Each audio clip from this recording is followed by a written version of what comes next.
Good morning, children. Welcome in biology class. So, today's topic is cell, the unit of life. So, children, you all have heard and read about the cell from class 1 onwards. So, what is a cell? Or what do you mean by cell? So, yes, very good. So, cell, it is a fundamental structural and functional unit of all living beings. Every living being, whether it is a plant or an animal, whether it is a large animal or a small animal, every living being is made up of cell. It is the smallest part of the body, which is capable of independent existence and performing the essential functions of life. Every organ in our body, whether it is the skin, the brain, the muscle, or even the bone, is made up of hundreds of thousands of cells.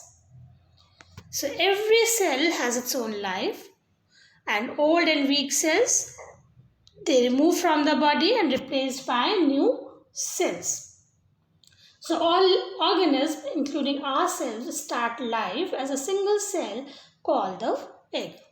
So children, you know that cells are very small in size. We cannot see with our naked eyes. So it was therefore natural that their existence could not be detected by man until he invented magnifying aids in the form of microscopes. So let's see the invention of the microscope and the discovery of the cell. So the first microscope, which was constructed by Dutch scientist Antony van Leeuwenhoek in Leeuwenhoek.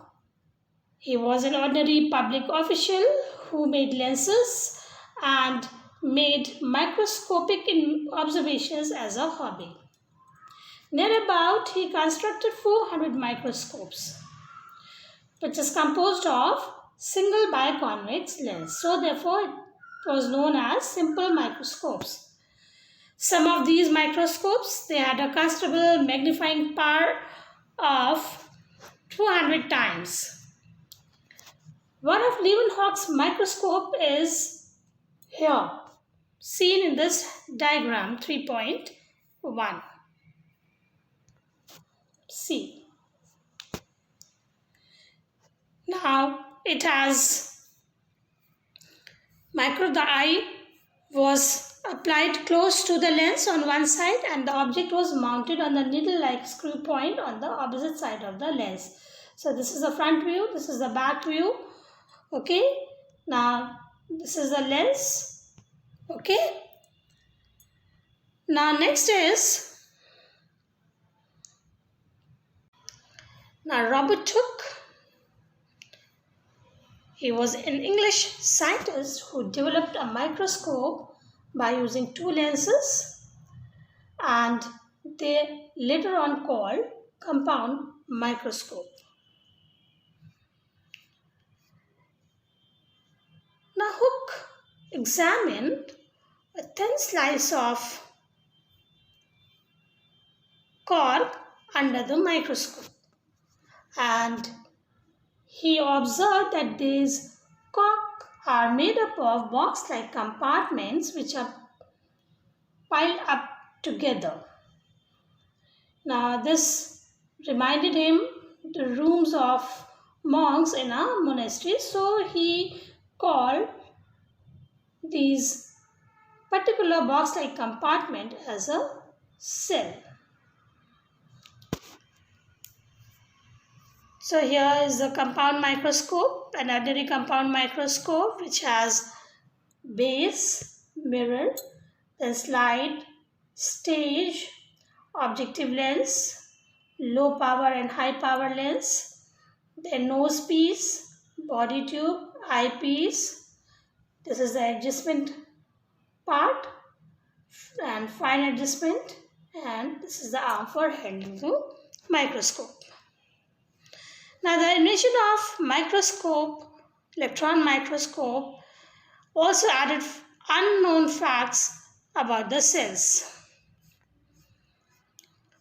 Now come to cell theory. So what is the cell theory?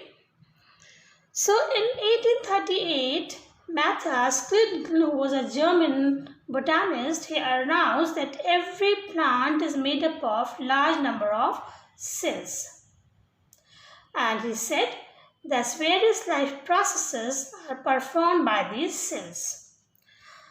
After a year, Theodor Schwann, who was a German zoologist, he made similar discovery in animal cell, and he declared that all animals and plants, they are composed of cells which serves as a unit of structure and function. Now this particular postulate, it is known as cell theory, which was given by Schwann and Schleiden in the year 1839. After that, Rudolf Virchow in 1858, he made addition to this cell theory that he said that all cells, they arise from pre-existing cells. So there are three major points about the cell theory. The cell is the smallest unit of structure of all living things. The cell is the unit of function of all living things. And all cells arise from pre-existing cells. Now what do you mean by the structural and functional unit? The structural unit means if we take any part of the body of a frog or any part of the mango plant, and if we examine it under a microscope, it shows cellular structure. That means with all together they forming a particular shape. The function unit, any function in the body is due to the activity of the cells. Like movement of the frog is due to the contraction of muscle cells.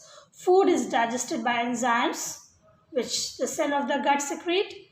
Now, digested food is absorbed by the cells, and absorbed food is used up in the cells for various metabolic activities. So, it is said that cell is the structural and functional unit of life. Cells die and are replaced.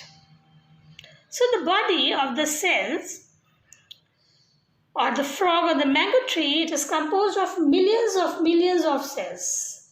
And these cells are continuously die and replaced by new cells which are formed by the cell division of the younger cells. So formation of cells from pre-existing cells is never-ending chain. All life starts as a single cell. Yes, the life of the frog and the life of the mango tree started as an egg and as a seed respectively. So the egg was a single cell which is produced by the cells of the ovary of the mother frog, and the mango seed had an embryo which also started as a single cell in the ovary of the flowers. Now come to cells. How numerous, how many cells are there?